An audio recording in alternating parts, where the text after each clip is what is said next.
ನಾಳೆ ನವರಾತ್ರಿಯ 4ನೇ ದಿನ ಕೂಷ್ಮಾಂಡ ದೇವಿಯ ಅವತಾರ. ನವರಾತ್ರಿಯ 4ನೇ ದಿನ ಅಂದು ಕೂಷ್ಮಾಂಡ ದೇವಿಯನ್ನು ಹೇಗೆ ಪೂಜಿಸುವುದು ಮತ್ತು ಯಾವ ಹೂವು, ಯಾವ ನೈವೇದ್ಯ ಮತ್ತು ಯಾವ ಮಂತ್ರ ಅಂತ ನೋಡೋಣ ಬನ್ನಿ. ನಾಳೆ ಗುರುವಾರ 4ನೇ ದಿನ ದುರ್ಗಾದೇವಿಯ ಮಾತೆಯನ್ನು ನಾವು ಯಾವ ರೂಪದಲ್ಲಿ ಪೂಜಿಸಬೇಕು ಅಂದರೆ ಅದು ಕೂಷ್ಮಾಂಡ ದೇವಿಯ ರೂಪದಲ್ಲಿ ನಾವು ಪೂಜಿಸ್ತೀವಿ. ಕೂಷ್ಮಾಂಡ ದೇವಿಯು ಆದಿಶಕ್ತಿ ಎಂದು ಕರೆಯಲಾಗುತ್ತದೆ.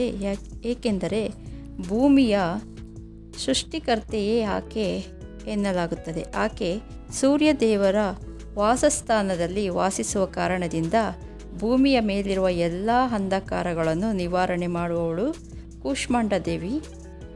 ಮೊದಲ ಮೊಟ್ಟೆಯನ್ನು ಸೃಷ್ಟಿಸಿದ್ದರಿಂದ ಸಂಪೂರ್ಣ ಜೀವ ಸಂಕುಲಗಳಿಗೆ ಜೀವ ನೀಡಿದ್ದಾಳೆ ಎಂದು ಕರೆಯಲಾಗುತ್ತದೆ. ಇದರಿಂದ ಈ ದೇವಿಯನ್ನು ಪೂಜಿಸಿ ಆರಾಧಿಸಿದರೆ ಸಂತಾನ ಸಂಬಂಧಿಸಿದ ಪ್ರತಿ ಸಮಸ್ಯೆಗಳು ದೂರವಾಗುತ್ತದೆ ಎಂದು ಹೇಳುತ್ತಾರೆ. ಕೂಷ್ಮಾಂಡ ದೇವಿಯ ರೂಪವು ವಿಶೇಷವಾಗಿರುತ್ತದೆ. ಅವಳು 8 ತೋಳುಗಳನ್ನು ಹೊಂದಿರುತ್ತಾಳೆ. ಈ ಕಾರಣಕ್ಕಾಗಿ ಅವಳನ್ನು ಪೂಜೆ ಮಾಡುವುದು ವಿಶೇಷವಾಗಿ ಫಲಪ್ರದಾಯವೆಂದು ಪರಿಗಣಿಸಲಾಗುತ್ತದೆ.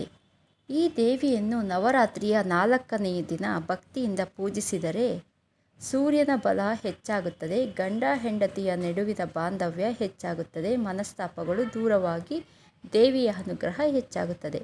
ಕೂಷ್ಮಾಂಡ ದೇವಿಯು ಸೂರ್ಯನ ಗ್ರಹವನ್ನು ನಿಯಂತ್ರಿಸುತ್ತಾಳೆ. ಸೂರ್ಯನ ಬಲ ಸಿಕ್ಕರೆ ಅಂದುಕೊಂಡ ಉದ್ಯೋಗ, ಸಂತಾನ, ಉತ್ತಮ ಆರೋಗ್ಯ, ಮಾನಸಿಕ ನೆಮ್ಮದಿ, ಸಂಪತ್ತು ಕೂಡ ಸಿಗುತ್ತದೆ. ದೇವಿಗೆ 8 ಭುಜಗಳು ಇರುವ ಕಾರಣ ಅಷ್ಟಭುಜ ದೇವಿ ಎಂದು ಅವಳನ್ನು ಕರೆಯುತ್ತಾರೆ. ಕೂಷ್ಮಾಂಡ ದೇವಿಯು ಸಿಂಹವಾಹಿನಿಯಾಗಿದ್ದು ತೇಜೋಮಯವಾಗಿದ್ದಾಳೆ. ಇವಳಿಗೆ 8 ಕೈಗಳು. ಕೈಗಳಲ್ಲಿ ಕಮಂಡಲ, ಧನಸ್ಸು, ಬಾಣ, ಕಮಲ, ಅಮೃತ ತುಂಬಿದ ಕಳಶ, ಚಕ್ರ, ಗದೆ ಹಿಡಿದಿರುತ್ತಾಳೆ.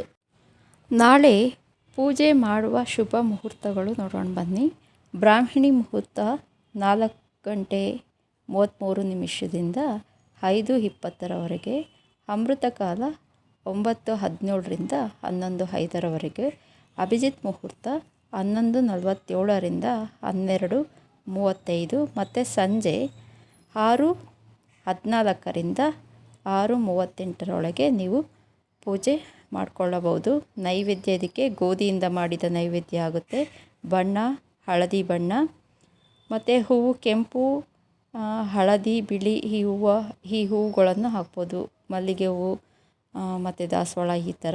ಮತ್ತು ಮಂತ್ರ ಯಾವುದಂದರೆ ಓಂ ದೇವಿ ಕೂಷ್ಮಾಂಡ ದೇವಿಯೇ ನಮಃ ಎಂದು 108 ಬಾರಿ ನೀವು ಜಪಿಸ್ಬೋದು.